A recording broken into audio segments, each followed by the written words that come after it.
کیونکہ ہمارا موضوع بحث اور ہے، فی الحال ہم عدم کو ایڈریس نہیں کر رہے کہ عدم سے مراد کیا ہوتا ہے، کہ مطلقاً نہ ہونا ہے یا عدم کسی نہ کسی درجے پہ موجود ہوتا ہے۔ ان ابحاث کو اگر تفصیل کے ساتھ دیکھنا مطلوب ہو تو خاکسار کی کتاب موسیات الوجود فی تبیین وحدت الوجود کا مطالعہ آپ فرما سکتے ہیں۔ اب جو ایجاد ہے اس کو موجد نے ایجاد کیا ہے، اس نے اس کا سارا پیراڈائم طے کیا ہے۔ اب کوئی بھی ایجاد اپنے موجد کا احاطہ نہیں کر سکتی۔ مثلا گھڑی بنانے والا جو ہے اس کا احاطہ گھڑی نہیں کر سکتی۔ اب آ جائیں مسئلہ تخلیق کی طرف۔ کائنات کا اگر کوئی خالق ہے، جو کہ ظاہر ہے مذہب کا بنیادی مقدمہ ہے، تو تخلیق خالق کا احاطہ نہیں کر سکتی، نہ وہ خالق کے اوپر متصرف ہو سکتی ہے۔ یہ میں بنیادی طور پہ اس چیز کی شرح و وضاحت ضروری سمجھتا ہوں کہ دراصل یہ جس موضوع کے اوپر گفتگو کی جا رہی تھی یا کی گئی ہے، یہ موضوع ہی عقل اور سائنس کا نہیں ہے۔ کوئی اوتھینٹک سائنسدان، مستند اور سکہ سائنسدان کبھی بھی وجود خدا کا انکار نہیں کرے گا۔ وہ لا ادریت پہ کھڑا ہوگا، وہ کہے گا، وہ اس سوال کو ہی اگنور کر دے گا اور وہ کہے گا کہ میں نہ یہ بتا سکتا ہوں کہ خدا ہے، کیونکہ میرے دائرے کی یہ چیز نہیں ہے۔ سائنس اس کی وضاحت نہیں کر سکتی۔ جس طرح میں نے مختلف علم کے جو مدارج ہیں ان کے زیر تحت یہ عرض کیا ہے کہ نہ ایجاد موجد کا احاطہ کر سکتی ہے، نہ تخلیق خالق کا احاطہ کر سکتی ہے، نہ تعین لا تعین کا احاطہ کر سکتا ہے، نہ جز کل کا احاطہ کر سکتا ہے۔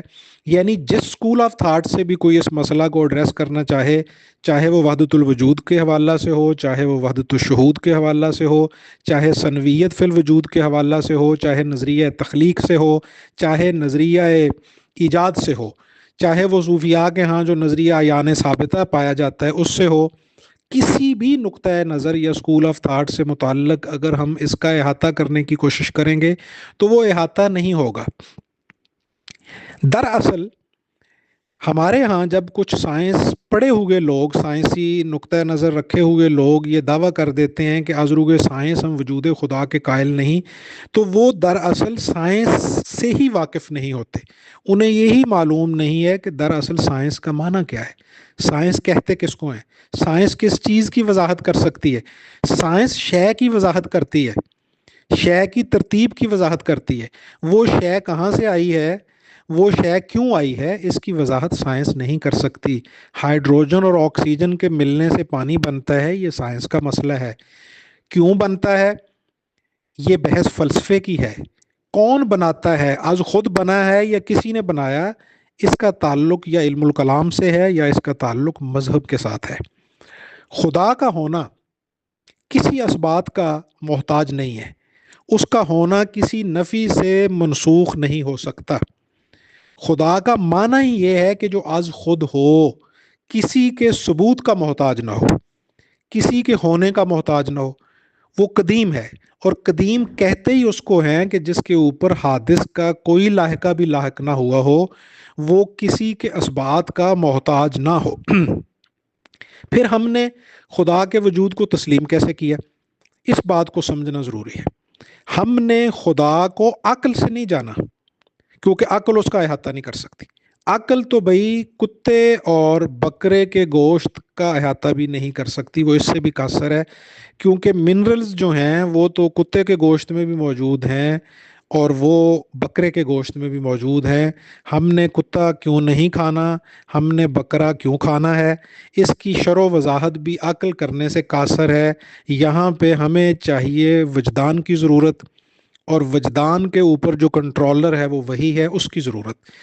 ہم نے وجود خدا کو نہ علم سے مانا، کیونکہ علم جاننے کو کہتے ہیں، اس کو مطلقاً نہیں جانا جا سکتا، جز کل کا احاطہ نہیں کر سکتا۔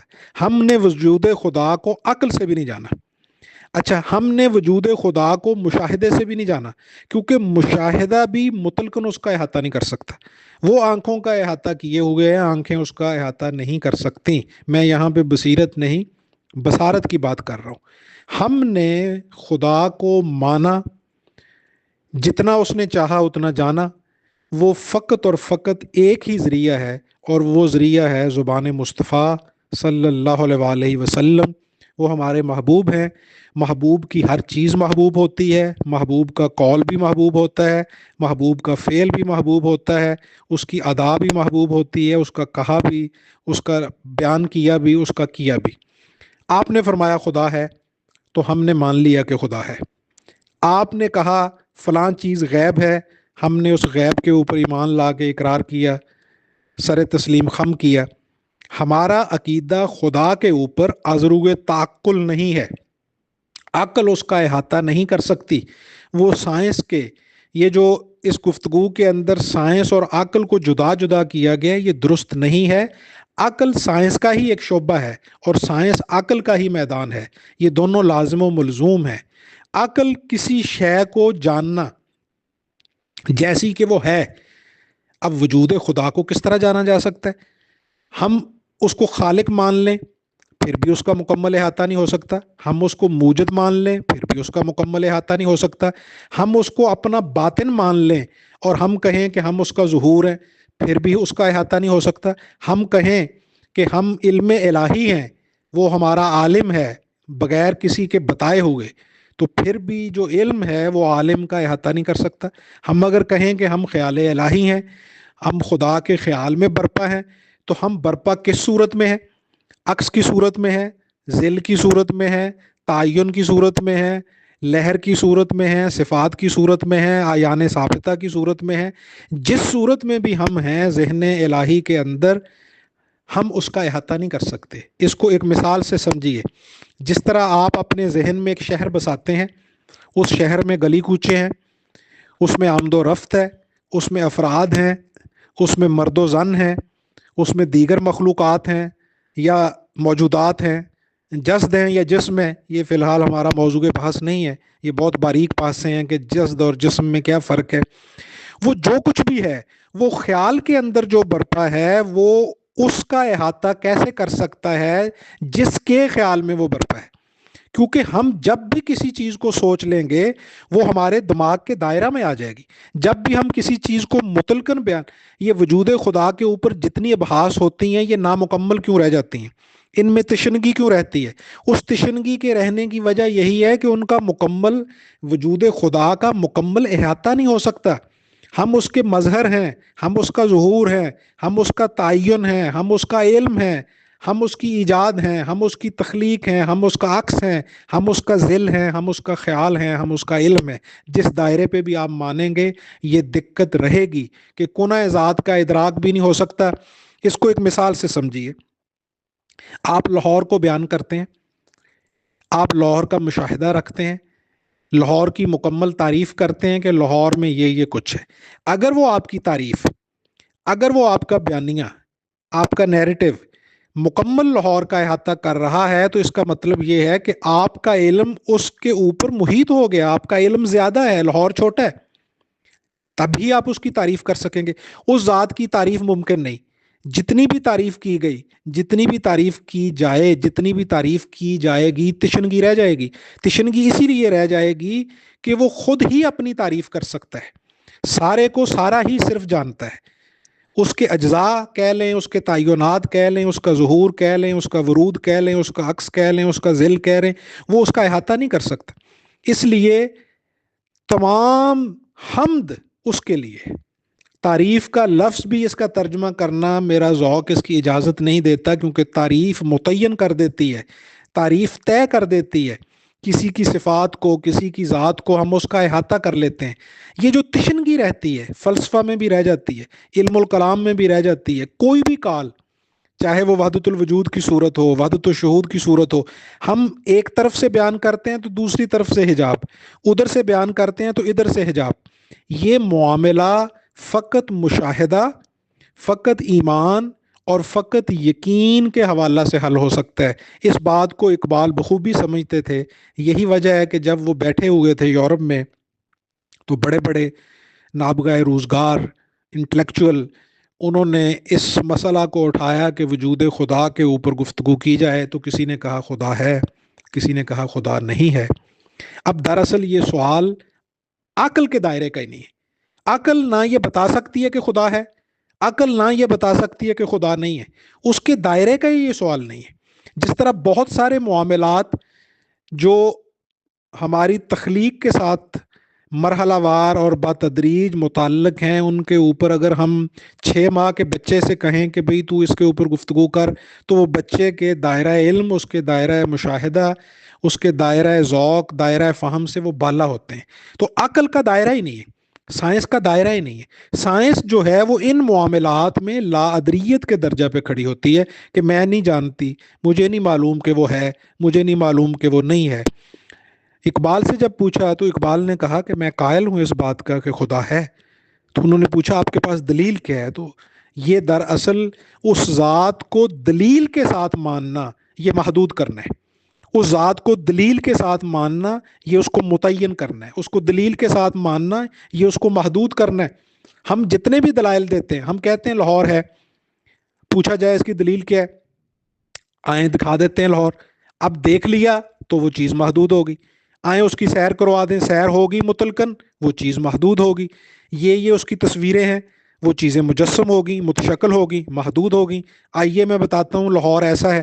یہ جتنے بھی لہکے ہیں، ایسا ہے ویسا ہے، آئیے دکھاتا ہوں، آئیے دیکھیے، آئیے سیر کیجئے، آئیے اس میں چل لیجئے، اس کا گھیراؤ کر لیجئے، یہ سب چیزیں ذات واجب الوجود، ذات مطلق، ذات خداوندی، وجود مطلق، جو بھی اس کو نام دیجئے، جس اسم سے بھی اس کو موسوم کیجئے، وہ ان اسماء سے بھی مفوق ہے، ان صفات سے بھی بالا ہے.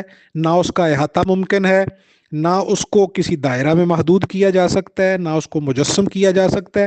اس کے لیے ایک ہی سورس ہے، وہ وجدان اور مشاہدہ ہے، وہ یقین ہے، وہ دل کی آنکھ ہے جس کی روشن ہو جائے دل بینا. تو اقبال نے کہا کہ میرے محبوب صلی اللہ علیہ وآلہ وسلم نے چونکہ فرمایا ہے کہ وہ ہے سو وہ ہے.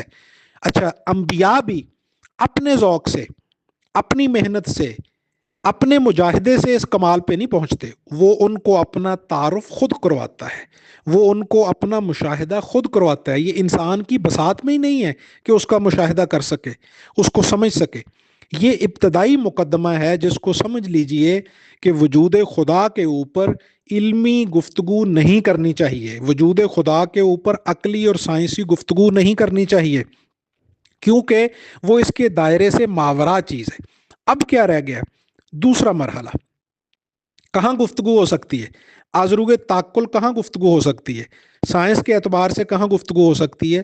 وہ ظاہر پہ ہو سکتی ہے، وہ صفات میں ہو سکتی ہے، وہ ظہور میں ہو سکتی ہے، وہ خیر و شر میں ہو سکتی ہے، وہ کائنات کی تفہیم میں ہو سکتی ہے.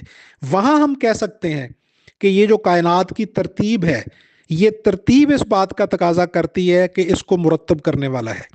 یہ ایجاد اس بات کا تقاضا کرتی ہے کہ اس کا ایک موجد ہے. تخلیق اس بات کا تقاضا کرتی ہے کہ اس کا کوئی خالق ہے.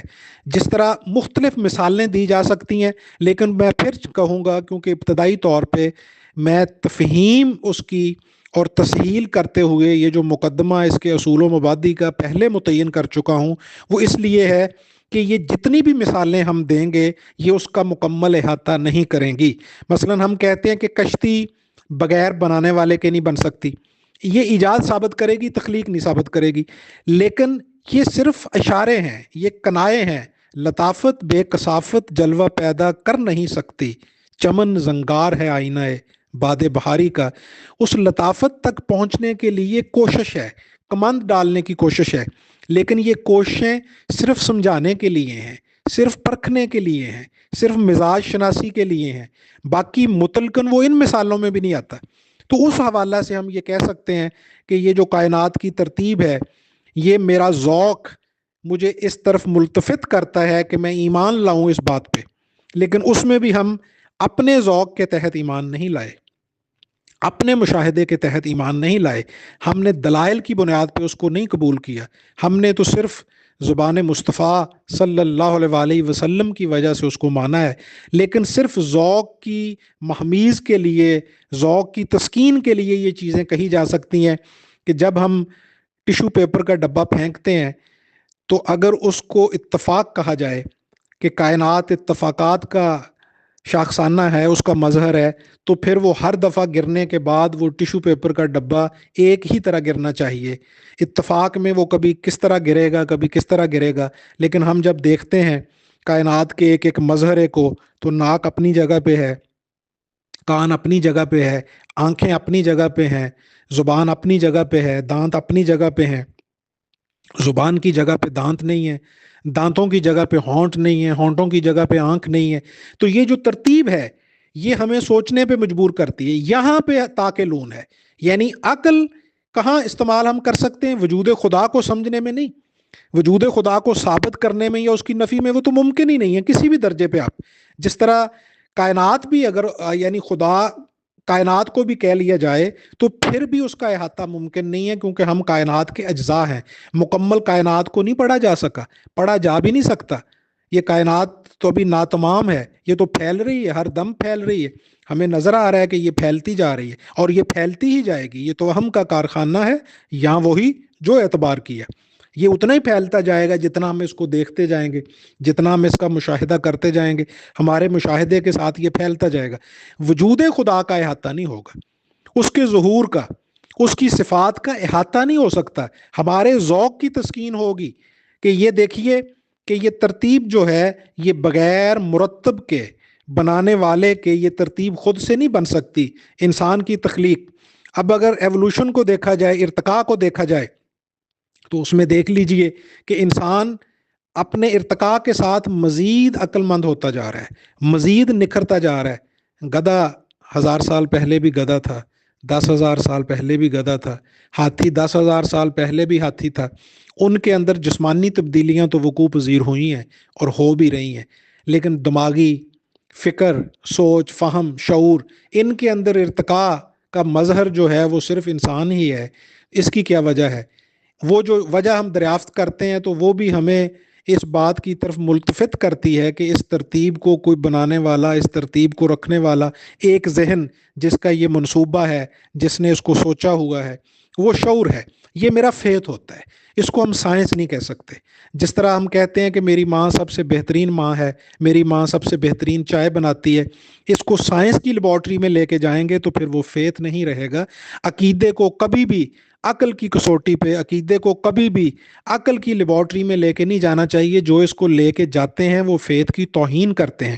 فیت کا تعلق آپ کے دل کے ساتھ ہوتا ہے، اور یہ دل وہ نہیں ہوتا جو سائنسی لیبارٹریز میں متعین کیا گیا دل ہے۔ یہ دل ایک ذوق ہے، یہ دل جو ہے یہ آپ ہیں، یہ دل آپ کا باطن ہے، یہ آپ کا ذوق ہے، یہ آپ کا مشاہدہ ہے، یہ آپ کا یقین ہے، یہ آپ کا ایمان ہے۔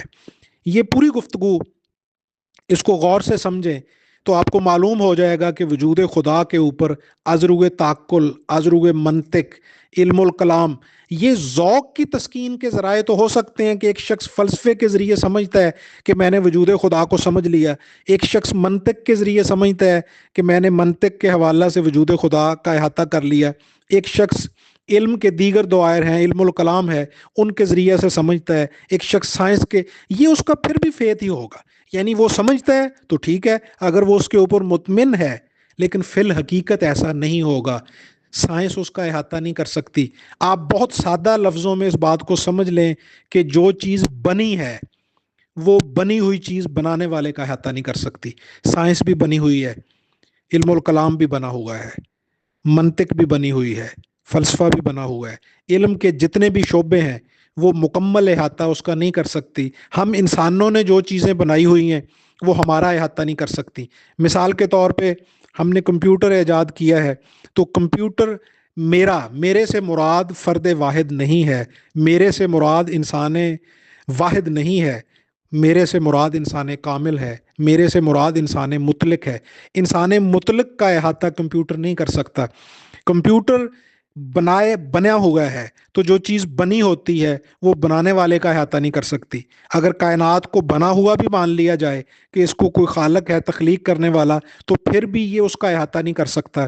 اگر ہم کائنات کو اس کا ظہور اور مظہر تسلیم کر لیں اور اس کی مثال ایسے لے لیں کہ جس طرح آپ کے اوپر حباب ہیں، آپ کے اوپر بلبلے ہیں یا آپ کے اوپر لہریں ہیں، ان کو اگر ہم لہر بھی تسلیم کر لیں تو لہر بھی کبھی سمندر کا احاطہ نہیں کر سکتی۔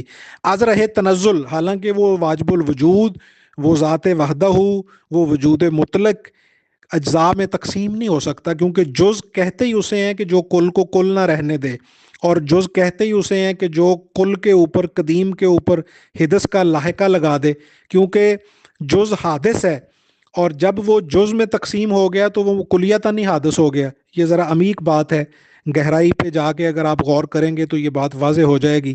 لیکن اگر ہم اس کو از رہے تنزل سمجھنے کے لیے اس طرح بھی کر لیں کہ ایک سمندر ہے اور ایک اس میں سے بھر کے ہم پیالے میں پانی ڈال لیں، تو اب وہ جو پیالے کا پانی ہے وہ سمندر کا احاطہ نہیں کیا کر سکتا، اس کا احاطہ یہی ہے کہ اس کے احاطے سے عاجزی اختیار کی جائے۔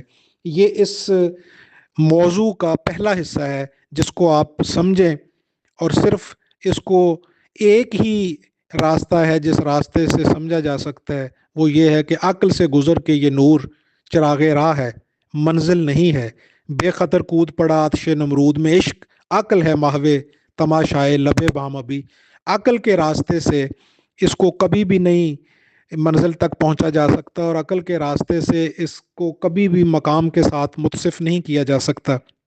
عقل کے راستے سے کبھی بھی کوئی صاحب منزل نہیں ہوگا، یہ راستہ عشق کا ہے، اور جس کو ہم عقل کے راستے سے اگر اس کو طے کرنے کی کوشش کریں تو گویا یہ ایسے ہی ہے کہ جیسے ہم اپنے پروں کے ساتھ اڑتے ہیں، اور جب ہم عشق کے راستے پہ قدم رکھتے ہیں تو وہ ہمارا ایک ہی قدم ہوتا ہے، اور اس کے بعد محبوب کے پر لگ جاتے ہیں، اور محبوب کے پروں کے ساتھ ہم محو پرواز ہو جاتے ہیں۔ اب دوسرا حصہ جو ہے کہ یہ جو کائنات ہے اس میں جو ہمیں خیر و شر نظر آ رہا ہے، یہ کائنات جو ہے اس کے اندر ہمیں ظلم نظر آ رہا ہے، یہ ناانصافی نظر آ رہی ہے، یہ دراصل ہمیں نظر آ رہی ہے، چونکہ ہمیں حقائق کا علم نہیں ہے۔ یہ بالکل اسی طرح ہی ہوتا ہے کہ جس طرح ایک طبیب ہے، وہ کسی شخص کی بیماری ایسی ہوتی ہے کہ جس بیماری کی وجہ سے وہ اس کو ایسی ادویہ دیتا ہے کہ جن کی وجہ سے اس کو پیچس لگ جاتے ہیں، تو بظاہر ہمیں محسوس ہوتا ہے کہ پیچس لگے ہوئے ہیں، لیکن فی الحقیقت اس کے اندر کی صفائی ہو رہی ہوتی ہے۔ ہم کائنات کو بہت چھوٹے لیول پہ دیکھتے ہیں کہ یہ معصوم بچہ ہے، یہ بیمار ہے، یہ معذور ہے، لیکن یہ کائنات ایک بڑے پروگرام کے تحت چل رہی ہے۔ پہلے تو اس بات کو یہ سمجھ لیں، یہ کائنات جس طرح ہمیں ایگزسٹ ہوتی ہوئی نظر آتی ہے، ایکچولی یہ ایسی نہیں ہے۔ اس کو ایک گیم کے اعتبار سے سمجھیں۔ ایک گیم بنانے والا ایک گیم بناتا ہے، اور اس گیم میں کچھ لوگ لڑ رہے ہیں، اس لڑائی کے نتیجے میں کچھ لوگ مر رہے ہیں، کچھ لوگ بچ رہے ہیں، کچھ لوگ قبضہ کر رہے ہیں، کچھ لوگ مقبوضہ۔ ہم کہتے ہیں کہ یہ کیا تماشا ہے، اور یہی مقدمہ جب ہم اس گیم بنانے والے کے سامنے پیش کرتے ہیں تو وہ مسکرا کے کہتا ہے کہ ان میں سے کوئی چیز بھی ایگزسٹ نہیں کرتی، تم نے ان سب چیزوں کو مادی سمجھ لی ہے، یہ تو کچھ بھی نہیں ہے، یہ تو سب کا سب عالم خیال ہے۔ یہ کائنات جو ہے یہ خیال الہی کے اندر برپا ہے، ہم چونکہ اس خیال کے اندر ہیں اور ہمیں وہ ساری چیزیں درپیش ہیں، اس لیے ہمیں غمی بھی ہے، ہمیں تکلیف بھی ہوتی ہے، ہمیں خوشی بھی ہوتی ہے، ہمیں وہ ناانصافی بھی نظر آتی ہے، ہمیں انصاف بھی نظر آتا ہے، ہمیں عدل بھی نظر آتا ہے۔ یہ سب چیزیں اعتباری ہیں، یہ کائنات کے اعتبارات ہیں۔ اچھا، بآئین ہی اگر ہم مذہب کے پیراڈائم سے یا وحدت الوجود کے پیراڈائم سے الگ ہو کے بھی بالکل خالصتاً سائنسی پیراڈائم میں دیکھیں تو سائنسدان بھی تو کہتے ہیں نا، نظریہ اضافت کیا ہے؟ نظریہ اضافت یہی تو ہے کہ یہ سب اعتبارات ہیں، زمان بھی اعتبار ہے، مکان بھی اعتبار ہے، ٹائم بھی اعتبار ہے، سپیس بھی اعتبار ہے۔ تو جب سائنس بھی ٹائم اور سپیس کو اعتبار تسلیم کر رہی ہے تو اس ٹائم اور سپیس کے اندر جو کچھ برپا ہے وہ اعتبار نہ ہوا، وہ تو بلکہ اعتبار کا اعتبار ہوا۔ اس کو ایک مثال کے ساتھ آپ سمجھ لیجئے کہ جس طرح مٹی ہے وہ ایک حقیقت ہے، اس مٹی کا ہم گڑھا بنا لیتے ہیں، اس مٹی کی ہم چاٹی بنا لیتے ہیں، اس مٹی کا ہم چپن بنا لیتے ہیں، اس کے بعد ہم اس چاٹی کو توڑ دیتے ہیں۔ اب بظاہر وہ ہمیں ٹوٹتی ہوئی نظر آتی ہے، چپن بھی ٹوٹتا ہوا نظر آتا ہے، گڑھا بھی ٹوٹتا ہوا نظر آتا ہے، لیکن فی الحقیقت وہ جو ٹوٹ ہے، وہ جو پھوٹ ہے، ان میں سے کسی چیز کا بھی اثر مٹی کے اوپر نہیں ہوا۔ مٹی اپنی اصل کے اوپر قائم ہے، وہ اپنی جگہ پہ قائم ہے۔ یہ محض اعتبار ہے۔ خیر و شر، برائی اور اچھائی، یہ سب اعتبارات ہیں۔ میں ایک مثال کے ذریعے سمجھاتا ہوں۔ اب چھری ہے، اب چھری کیا ہے مطلقاً؟ خیر ہے یا شر ہے؟ چھری کیا ہے؟ برائی ہے یا اچھائی ہے؟ چھری کو ہم کیا کہیں گے؟ وہ انصاف کا باعث ہے یا ناانصافی کا باعث؟ وہ مطلقاً ہے، وہ کچھ بھی نہیں ہے۔ اب اس کے اعتبارات ہیں۔ وہی چھری جب ایک اس شخص کے ہاتھ میں ہوتی ہے جو سرحد کی حفاظت کرتے ہوئے اسے چلاتا ہے تو اس کو ہم غازی کہتے ہیں۔ وہی چھری، وہی گولی اسی بندوق کی نالی سے نکلتی ہے، اور جب وہ بے گناہ کے سینہ کو چیرتی ہے تو ہم اس شخص کو قاتل کہتے ہیں۔ اور اسی بندوق کی گولی کے ساتھ جب ہمارا سپاہی سرحد کی حفاظت کرتے ہوئے، لوگوں کی جانوں کی حفاظت کرتے ہوئے دشمن کے اوپر حملہ آور ہوتا ہے تو وہ گولی اس کے سینے کو بائیں چیرتی ہے، اس میں کوئی بھی فرق نہیں ہوتا، اور اس کو ہم غازی کا لقب دیتے ہیں۔ یہ وہی گولی ہے، وہی بندوق ہے، وہی ہاتھ ہے، نیت کا فرق ہے، ارادہ کا فرق ہے۔ کائنات میں جو کچھ بھی نظر آ رہا ہے یہ سب اعتبارات ہیں، اور یہ جو اعتبارات ہیں ان کو دیکھنے کے دو رخ ہیں۔ ہر تعمیر کا پیش خیمہ تخریب ہے، ہر تخریب جو ہے وہ تعمیر کا پیش خیمہ ہے۔ کبھی بھی ممکن نہیں ہے، یہ ممکن نہیں ہے کا لاحقہ میں زمان و مکان کے تحت لگا رہا ہوں۔ کبھی بھی ممکن نہیں ہے کہ بچہ تکلیف کے بغیر پیدا ہو، یہ ممکن نہیں ہے کہ دانہ پھٹے بغیر گل و گلزار ہو جائے، زمین پھٹے بغیر اس کو گل و گلزار ہونے دے۔ یہ نظام کائنات ہے، اور یہ جو نظام کائنات ہے یہ بھی صرف ہمیں مشہود ہو رہا ہے، حقیقت میں یہ ایگزسٹ نہیں کرتا۔ ہمیں دریا بہتا ہوا نظر آتا ہے، اصل معاملہ مشاہدے کا ہے۔ اگر آپ کو مشاہدہ ہو جائے حقیقت کا تو یہ ساری بحثیں دری کی دری رہ جاتی ہیں۔ بحث کب تک ہوتی ہے؟ جب تک مشاہدہ نہیں ہوتا۔ مثلا ہم کہتے ہیں کہ فلاں کرسی کالی ہے، دوسرا کہتا ہے کہ نہیں چٹی ہے۔ یہ بحث تب تک ہے جب وہ کرسی سامنے نہیں ہے۔ جب وہ کرسی سامنے ہوگی تو وہ کالی اور چٹی دونوں بحثیں ختم ہو جائیں گی۔ یہ مشاہدہ نہ ہونا، اب ہمیں نظر آتا ہے کہ ایک دریا بہہ رہا ہے، اب وہ ہمارے مشاہدے میں آ رہا ہے کہ دریا بہہ رہا ہے، اس میں کوئی شبہ نہیں، لیکن اگر ہم خلا سے جا کے دیکھیں تو دریا ہمیں بہتا ہوا نظر آئے گا۔ اس اس مقام پہ، اس پوائنٹ پہ کہ جس جگہ پہ وہ دریا نکل رہا ہے، اور اس مقام پہ کہ جس دریا، وہی دریا جب سمندر میں ضم ہو رہا ہے تو ہم حیران رہ جائیں گے، تو یہ تو کہیں نہ آ رہا ہے نہ جا رہا ہے، یہ تو ایک سرکل ہے، یہ تو ایک دائرہ ہے، یہ تو اسی دائرے میں چل رہا ہے۔ اور دائرہ جو ہوتا ہے اس کا نہ اول ہوتا ہے نہ آخر ہوتا ہے۔ اب وہاں پہ جا کے ہمارا کانسیپٹ کیا بنے گا؟ ہمارا تاثر بالکل تبدیل ہو جائے گا۔ دیکھیے، ہم چلتے ہیں تو ہمارے نیچے کتنے کیڑے آتے ہیں، کتنے مکوڑے آتے ہیں، ہم سانس لیتے ہیں تو کتنے جراثیم اس سانس کے ذریعے ہلاک ہوتے ہیں، ہم پانی پیتے ہیں، فلٹر کرتے ہیں، کتنے جراثیم۔ یہ کائنات کا نظام ہے، یہ دائرہ ہے، دائرہ اپنے اندر ضم ہوتا ہے۔ یہ کائنات عالم اجسام ہے، ہر جسم دوسرے جسم میں ضم ہو رہا ہے، اس جسم کا ضم ہوتا ہمیں نظر آ رہا ہے، اس کے ثمرات نظر نہیں آ رہے، بچے مر رہے ہیں، تکالیف ہو رہی ہیں۔ یہ سرکل ہے کائنات کا، اس کے اوپر غور ہو رہا ہے، اس کے اوپر فکر ہو رہا ہے، اس کی اصلاح ہو رہی ہے، اس کی وجہ سے تحقیق ہو رہی ہے، اس کی وجہ سے ہم ادویات کو، نئی نئی ادویات کو بنا رہے ہیں، مختلف نسخے مرتب کر رہے ہیں، مرکبات وجود میں آ رہے ہیں۔ یہ پورا ایک سرکل ہے، اس دائرے کے اندر یہ سب کچھ ہو رہا ہے۔ ہم اس دائرے کے ایک جز کو یا ایک نقطے کو جب اٹھاتے ہیں تو ہمیں نظر آتا ہے کہ یہ تکلیف ہے، جبکہ وہ جو تخلیق ہو رہی ہے اس میں جو تکلیف ہے وہ اس کا ایک دائرہ ہے، اس کا ایک پہلو ہے۔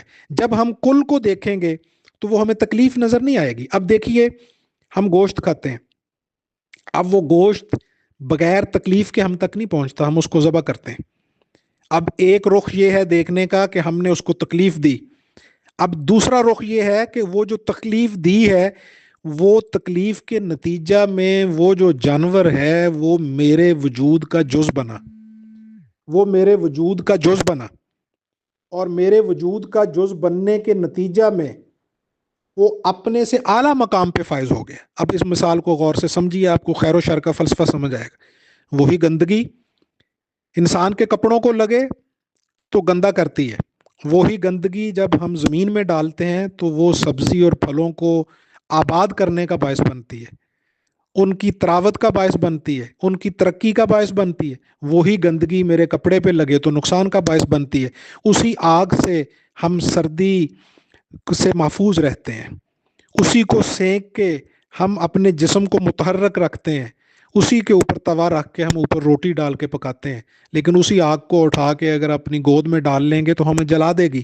آگ کچھ بھی نہیں ہے، اس کا استعمال ہے جو اس کو خیر اور شر میں منقسم کرتا ہے، اور وہ جو اس کا استعمال ہے وہ اعتبار ہے، اور یہ پوری کائنات اعتبارات کا مجموعہ ہے۔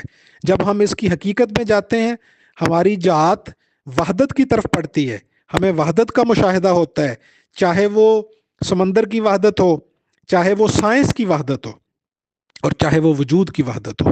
تو یہ سارے اعتبارات درے کے درے رہ جاتے ہیں۔ مثال کے طور پہ ہمیں اگر سائنس کی وحدت حاصل ہو جائے تو پھر ہم کہاں پہنچتے ہیں؟ میٹر تک۔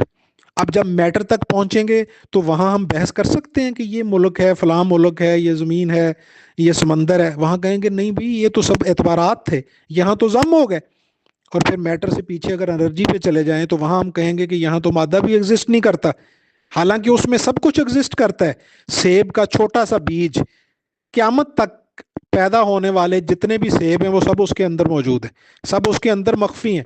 جس طرح وہ ایک بیج کے اندر سب کچھ مخفی ہے، اسی طرح ہر چیز اس نقطے کے اندر مخفی ہے، جس کا احاطہ ممکن نہیں ہے، کیونکہ ہم اس کے اندر خود مخفی ہیں، ہم اس کے اندر ہیں۔ اس کے اندر کس طرح ہے اس کا بھی احاطہ نہیں کیا جا سکتا۔ ہم لہر کی صورت ہیں، ذل کی صورت ہیں، عکس کی صورت ہیں، ظہور کی صورت ہیں، آیان کی صورت ہیں، ایجاد کی صورت ہیں۔ ربط کیا ہے؟ اس ربط کو دریافت کرنا بھی اس کا احاطہ ہے، یہ بھی ممکن نہیں ہے۔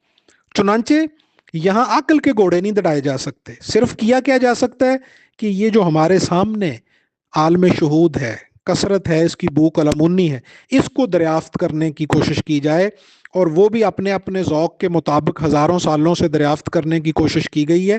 اس کو بھی مطلقاً دریافت نہیں کیا جا سکتا، کیونکہ اگر مطلقاً دریافت کر لیا جائے تو ظہور بھی اسی کا ہی ہے، یہ بھی اسی کی صفات کا عکس ہے۔ اس کا احاطہ بھی اگر ہم مکمل کر لیتے ہیں تو گویا ہم نے اس کا ہی احاطہ کر لیا۔ یہ بھی ممکن نہیں ہے، صرف سرنڈر ہے، سر تسلیم خم ہے۔ مرزا عبد القادر بیدل کہتے ہیں کہ لہر کو لہر تب تک کہا جاتا ہے جب تک اس نے سر اٹھایا ہوا ہے، جب وہ سر گرا دے تو پھر اس کو لہر نہیں، اس کو سمندر کہا جاتا ہے۔ تو یہ جو ہمیں ناانصافی نظر آ رہی ہے، یہ جو ہمیں قتل و غارت گری نظر آ رہی ہے، یہ جو ہمیں تکالیف نظر آ رہی ہیں، یہ محض اعتبارات ہیں۔ اگر آپ مذہب کو تسلیم نہ بھی کریں، آپ سائنس کی دنیا میں چلے جائیں تو وہاں بھی یہ چیزیں اعتباری رہ جائیں گی۔ جب آپ مادہ پہ بحث کریں گے، جب آپ انرجی پہ بحث کریں گے تو وہاں ایگزسٹ نہیں کریں گی یہ چیزیں، نہ وہاں جنس ایگزسٹ کرے گی، نہ وہاں تکالیف ایگزسٹ کریں گی، نہ اخلاقیات ایگزسٹ کرے گی، نہ بدخلقی، حالانکہ سب کچھ اس میں موجود ہے، سب کچھ اس کی صفات کا عکس ہے۔ یہ کائنات پہچان ہے، پہچان کبھی بھی ممکن نہیں ہے جب تک دو چیزیں نہ ہوں۔ انصاف کے ساتھ ناانصافی ہوگی، ناانصافی کے ساتھ انصاف ہوگا۔ میں ذرا تنزل نیچے آ کے بات کو سمجھانے کی کوشش کر رہا ہوں۔ اعتبارات، کیونکہ دیکھنے کے لیے یہ لازم ہے کہ شیشے کی ایک طرف حجاب ہو، دیکھنے کے لیے یہ لازم ہے کہ شیشے کی ایک طرف قدورت ہو، ورنہ دیکھا نہیں جا سکتا۔ ایسا شیشہ کہ جس کے پیچھے کچھ بھی نہیں ہے، اس میں ہم اپنا چہرہ نہیں دیکھ سکتے، وہ آر پار ہو جائے گا۔ تو حجاب ہے، یہ کائنات حجاب ہے، ہم بھی حجاب ہیں، جنت اور جہنم بھی حجاب ہے، یہ کائنات حجاب ہے، یہ عالم شہود، عالم کثرت، سارے کا سارا حجاب ہے۔ تو حجاب کے لیے ضرورت ہے کہ اس کی ایک طرف گندگی ہو، اس کی ایک طرف نجاست ہو، وہی نجاست شناخت کرواتی ہے۔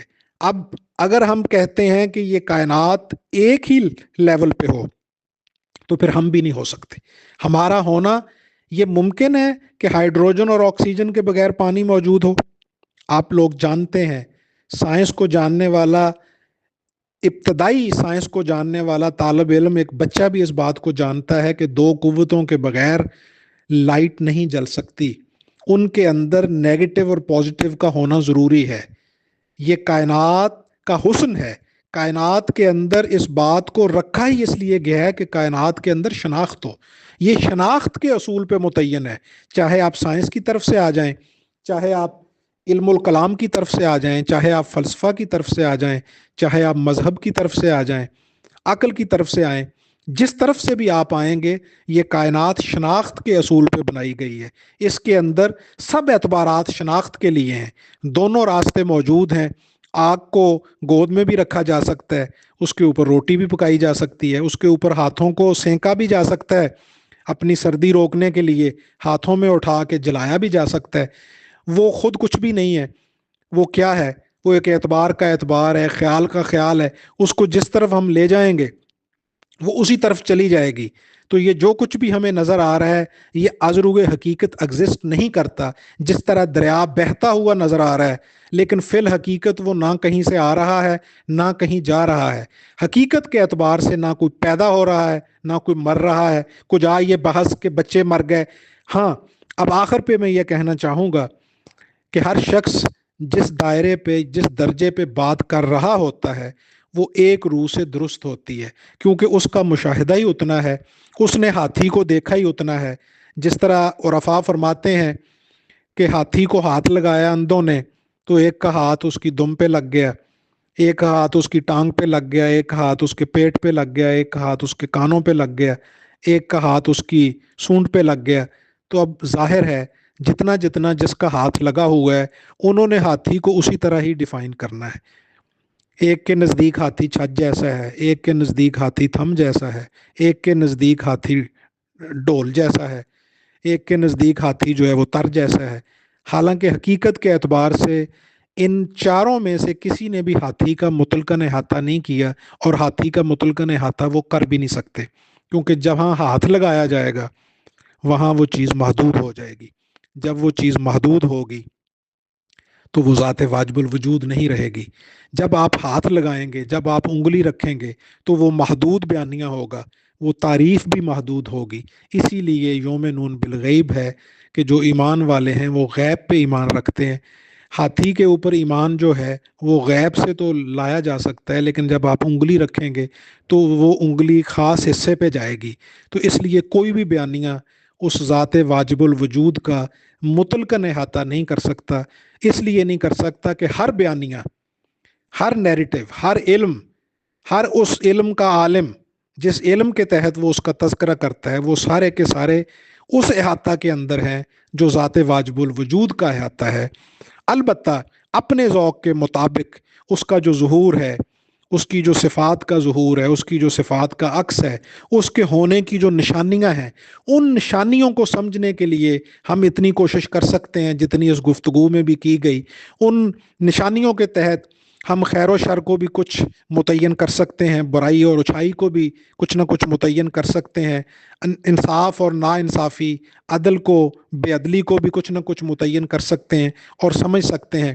باقی دیکھیے جس طرح ایک ڈاکٹر، گفتگو آخری حصے میں جا رہی ہے، اس کے بعد میں گفتگو کو سمیٹ لوں گا، جس طرح ایک ڈاکٹر آپریٹ کرتا ہے اور ہمیں آپریشن کرتے ہوئے بظاہر نظر آتا ہے کہ اس نے جسم کو پھاڑ دیا، لیکن چونکہ آپ کو علم ہوتا ہے کہ یہ دراصل پھاڑا نہیں ہے، اس نے اندر سے وہ کینسر زدہ حصہ نکالنا ہے۔ اب اس کی حکمت ہمیں سمجھ آ گئی ہے، اس لیے ڈاکٹر اچھا لگنا شروع ہو گیا ہے۔ اسی طرح اگر ہمیں ڈاکٹر کی حکمت سمجھ نہ آئے یا ڈاکٹر نے کیا کرنا ہے وہ ہمیں معلوم نہ ہو تو ڈاکٹر برا لگے گا۔ جس طرح یہ بعض لوگ کہتے ہیں کہ ہمیں اس خدا کے ساتھ محبت نہیں ہے جو یہ سب کچھ ہونے دے رہا ہے۔ اگر آپ کو خدا کی حکمت سمجھ آ جائے، آپ کو عرفان ہو جائے اس کے علم کا، مطلقاً نہ بھی صحیح، ڈاکٹر کا تو مطلقاً احاطہ نہیں ہو سکتا، تو اس کا کیسے ہو سکتا ہے جو ڈاکٹر کو بنانے والا ہے یا ڈاکٹر اس کا ظہور ہے جو بھی سمجھا جائے۔ تو اس ذات کا جب عرفان ہوتا ہے تو پھر اس سے محبت بھی ہو جاتی ہے، اس کی حکمتیں بھی سمجھ میں آنا شروع ہو جاتی ہیں، اور یہ معلوم ہو جاتا ہے کہ درزی جب تھان کو کاٹتا ہے تو محسوس ہوتا ہے کہ اس نے کپڑے کو لیرو لیر کر دیا ہے، لیکن جب وہ جوڑتا ہے تو لگتا ہے کہ ہم غلط تھے، ہمارا مشاہدہ بھی غلط تھا، دراصل یہ تو تخریب تعمیر کا پیش خیم ہے جو اس نے کیا ہے، یہ بالکل درست کیا ہے۔ گفتگو کے آخر میں یہی کہنا چاہوں گا کہ اس راستے کا اور اس منزل تک پہنچنے کا جو سد باب ہے اور اس تک پہنچنے کا جو ذریعہ ہے وہ فقط ایک ہی ہے، اور وہ علم نہیں ہے، وہ عقل نہیں ہے، وہ عشق ہے۔